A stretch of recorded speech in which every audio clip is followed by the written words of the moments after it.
আসসালামু আলাইকুম বন্ধুরা, ছাদ বাগানের নতুনটি পর্বে আপনাকে স্বাগতম। আজকে আরেকটি গুরুত্বপূর্ণ বিষয় নিয়ে আমি হাজির হলাম। আমরা যারা ছাদে বাগান করি তারা আসলে বিভিন্ন সময় নানা ধরনের সমস্যায় পড়ে থাকি। বেশ, আজকে একটি নতুন সমস্যা নিয়ে আলোচনা করব। টবের গাছে ম্যাগনেসিয়াম অভাব হলে গাছের পাতা এই ধরনের হলুদ হয়ে যায়, পাতা কুঁকড়ে যায়, গাছ ঝিমিয়ে যায়, গাছের ফুল ফল কমে যায়, আর যদিও ফল আসে তাহলে ফলের আকার ছোটো থাকে। আরও অনেক ধরনের সমস্যা সৃষ্টি হয় এই ম্যাগনেসিয়ামের অভাবে।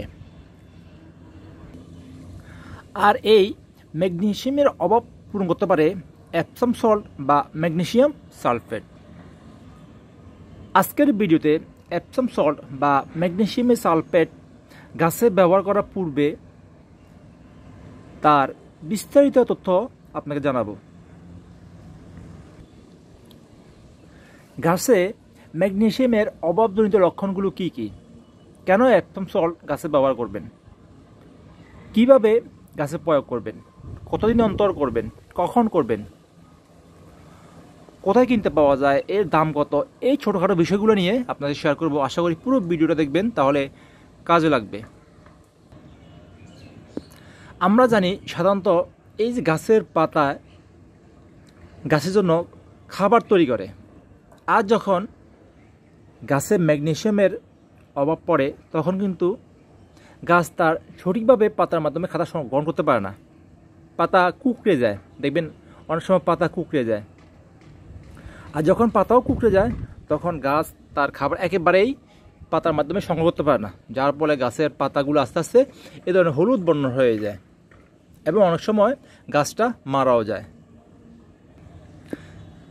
যার ফলে গাছে ফুল ফল কমে আসে, গাছ দুর্বল হয়ে যায়, গাছের পাতাগুলো প্যাকাশে হয়ে যায়। আর এই সমস্যার সমাধানগুলা দূর করার একটা মাত্র উপায়, তা হলো এই যে এপসাম সল্ট।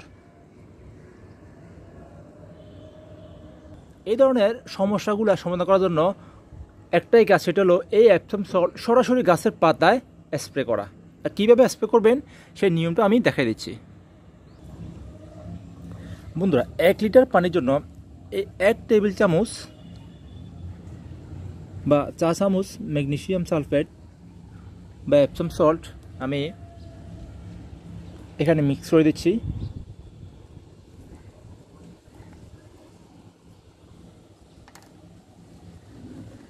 এটাকে জাস্ট 5 মিনিট রাখার পরে এটা সম্পূর্ণ পানির সাথে মিশে যাবে।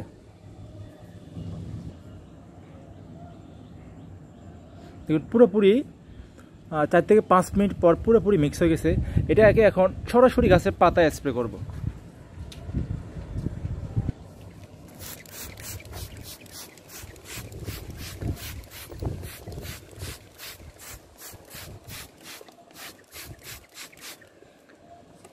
আজ যখন সরাসরি এটা গাছের পাতায় স্প্রে করলাম তখন এখান থেকে গাছ তার যে অভাব ছিল, ম্যাগনেসিয়াম অভাব ছিল, সেটা তাড়াতাড়ি পেয়ে যাবে এবং গাছের যে পাতা কুঁকড়ে যাওয়া, হলুদ হয়ে যাওয়া, এগুলা অনেকাংশে কমে আসবে।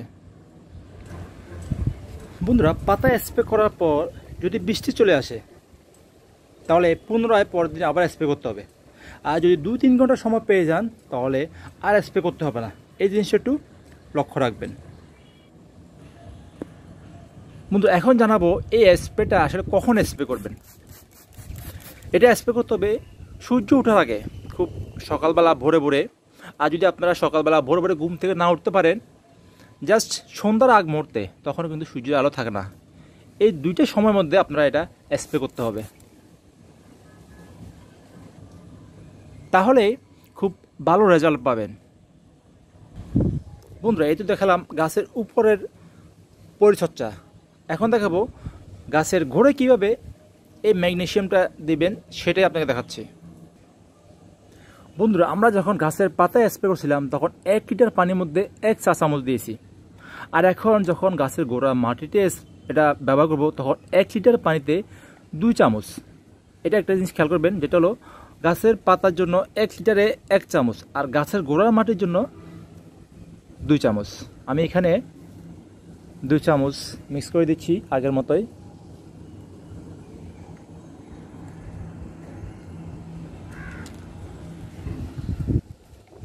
বন্ধুরা আমি এখানে 2 চামচ দিয়ে দিলাম। একটু অপেক্ষা করব 2-3 মিনিট, এটা পুরোপুরি ভালোভাবে মিক্স হওয়ার জন্য। ভালোভাবে নাড়াচাড়া করলেও এটা খুব তাড়াতাড়ি মিক্স হয়ে যাবে। বন্ধুরা এখন জানাবো গাছের গোড়াতে কী পরিমাণে এই মিশ্রণটা দিবেন। আপনারা আমার এখানে বিভিন্ন ধরনের সাইজের টব দেখবেন, এই ধরনের টব বা এই ধরনের বড় বড় ড্রাম দেখবেন। ছাদে বিভিন্ন ধরনের সাইজের টব থাকে। এই ধরনের 8 থেকে 10 ইঞ্চি যে টবগুলো দেখতে পাচ্ছেন, এগুলোর মধ্যে 100 ml করে দিয়ে দিবেন। আর এই যে বড় ড্রামগুলো দেখতেছেন, এগুলোর মধ্যে 500 ml পর্যন্ত এই ম্যাগনেসিয়াম সালফেটটা দিতে পারবেন গোড়ার মাটিতে। এবং এটা কতদিন পর পর ব্যবহার করবেন? এটা ব্যবহার করবেন আপনারা মাসে একবার, এর থেকে বেশি না।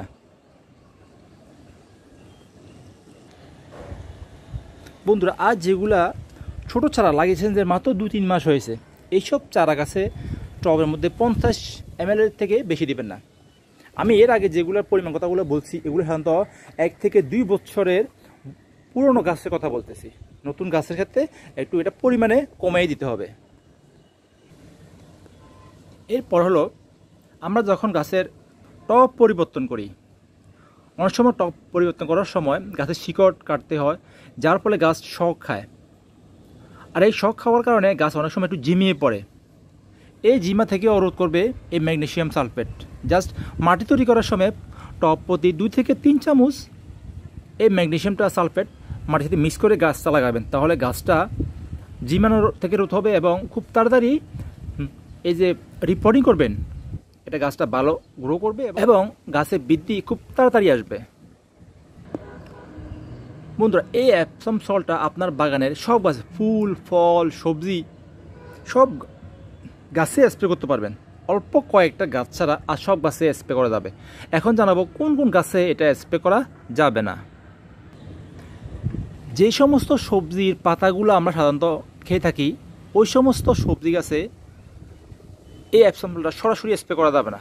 যেমন পালং শাক, ধনিয়া পাতা, পুঁই শাক, তারপর আছে লেটুস পাতা, তারপর আছে শসা, এরপর আছে যেমন ফুলকপি, পাতাকপি। এদের ক্ষেত্রে সরাসরি পাতায় স্প্রে না করাই ভালো। এই গাছগুলোর ক্ষেত্রে শুধুমাত্র গাছের গোড়ার মাটিতেই এই এপসম সল্টটা ব্যবহার করলেই হবে। টবের মাটিতে সব ধরনের গাছ, আপনার ছাদের বাগানে যত ধরনের গাছ আছে, সব ধরনের গাছে গাছের গোড়ার মাটিতে, মানে টবের মাটিতে নিশ্চিন্তে দিতে পারেন।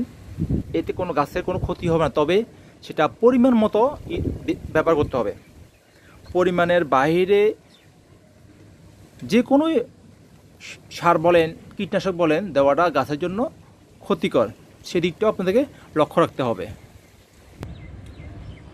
এছাড়াও এই এপসম সল্ট বা ম্যাগনেসিয়াম সালফেট গাছকে বিভিন্ন ধরনের পোকামাকড়ের হাত থেকেও রক্ষা করে। যেমন মিলিবাগ, কালো অ্যাফিড, তারপর লেদা পোকা এবং টবের মাটিতে বিভিন্ন ধরনের পোকা বসবাস করে। এই ধরনের পোকার জন্য এই এপসম সল্ট মারাত্মক কাজ করে। বন্ধুরা এখন জানাবো এই ম্যাগনেসিয়াম সালফেট কোথায় পাওয়া যায়। খুবই সহজ বিষয় হলো, আপনারা যখন সার দোকানে যাবেন, সার দোকানে গিয়ে বলবেন ম্যাগনেসিয়াম সালফেট বা এপসম সল্ট, এই দুইটার কথা বললে একটা বলে তারা বুঝতে পারবে। তাহলে খুব সহজে আপনি এটা পেয়ে যাবেন। এছাড়া অন্য কোথাও এটা পাওয়ার সম্ভাবনা খুবই কম। শুধুমাত্র সার দোকানে গেলে এটা পেয়ে যাবেন এবং এটা দাম নেবে 80 থেকে 90 টাকা প্রতি কেজি, এর থেকে বেশি নেবে না। বন্ধুরা আজকে যেসব বিষয়গুলো নিয়ে আলোচনা করলাম, এগুলো যদি আমরা এই ছোটোখাটো বিষয়গুলো যদি আমরা ছাদ বাগানে মেনে চলি, তাহলে আপনার গাছ কখনোই আর পাতা কুকড়াবে না এবং গাছের পাতা হলুদ হবে না। গাছের ফুল ফল বড় হবে, ফুল বেশি আসবে, গাছ সুস্থ থাকবে এবং আপনার ছাদ বাগান খুব সুন্দর থাকবে। তো ধন্যবাদ সবাইকে। আগামী পর্বে নতুন কোনো বিষয় নিয়ে আমি আবার হাজির হব ইনশাল্লাহ। ধন্যবাদ সবাইকে।